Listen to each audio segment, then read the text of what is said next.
Thank you, Madam President. This afternoon, Prime Minister Benjamin Netanyahu, in his remarks to a joint session of Congress, reiterated to Congress, to us, the Senate, to the American people, and really to the world, his determination to defend his country from terrorists supported by Iran who seek the elimination of the Jewish state of Israel. The United States must continue to provide Israel with crucial military and diplomatic support to make certain the dangers Israel faces can be deterred and that, if possible, they are defeated those efforts to terrorize Israel. The horrific attack by Hamas 9 months ago remains vivid in our thoughts. A few weeks after that attack, I was in Israel to visit with the Prime Minister, to hear firsthand the circumstances that Israel and its citizens faced. In addition to those killed, the widespread instances of sexual assault and taking hostage of elderly and infants, under these circumstances, no person of conscience can fail to understand the desire to eliminate Hamas as a threat to the people of Israel. Our continued assistance to Israel is in our own national interest because the threats our friends face are also threats faced by the United States.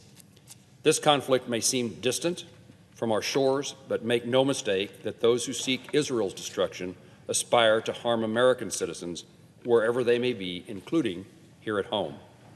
12 Americans were taken hostage by Hamas on October 7th, and 8 still remain held in captivity. Many hostages have died in captivity these last 9 months, making it imperative that Hamas immediately free our citizens. Hezbollah continues to menace Israel on the northern border, with fire being exchanged daily, forcing the evacuation of thousands of Israelis. With more than 100,000 rockets aimed at Israel, Hezbollah, like Hamas, is a direct threat to American citizens living there. It's true there, and it's true beyond Israel. The intelligence community's worldwide threat assessment released this year found that Hezbollah, quote, maintains the capability to target U.S. persons and interests in the region, worldwide, and to a lesser extent in the United States. That assessment warns that group will, quote, continue to develop its global terrorist capabilities. Our government, the United States of America, must commit alongside our allies and our partners to degrade Hezbollah's capabilities as a matter of international security. We saw as recently as last Friday's drone strike on a Tel Aviv apartment building, the Houthis in Yemen also pose a significant regional threat.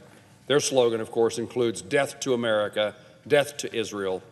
Their capabilities are expanding and have disrupted shipping through the Red Sea by launching attacks on cargo vessels. In response, the United States Navy has worked the last 8 months to reestablish freedom of navigation. All these attacks, these 3 groups, what they have in common is that with their varying ideologies is the support that's provided to them by Iran. It's financial aid, it's weapons, it's training. Iran sustains these groups at the expense of our friends in the region and at the expense of our own security and well-being. Almost exactly 1 year ago today, I stood on this Senate floor. I stood here in the Senate and called on President Biden to enforce the bipartisan sanctions Congress had passed to choke off the resources Tehran uses to fund its activities. The regime has plotted terrorist attacks on our soil and threatens to assassinate former President Trump, along with other officials from his administration. With its nuclear program now only weeks away from producing nuclear weapons, Iran is all the more imperative to take measures authorized by Congress. Israel's existence is non-negotiable, and our shared adversaries must not doubt the resolution of American support. That is one reason why I view it as critical to pass the National Security Supplemental earlier this year, which provided Israel with $26 billion to bolster its military. Standing with Israel goes beyond a one-off piece of legislation. And I would remind my colleagues that we have begun the appropriations process here in the United States Senate, and each year, and I will continue this year, to advocate for military assistance that strengthens Israel's ability to defend itself.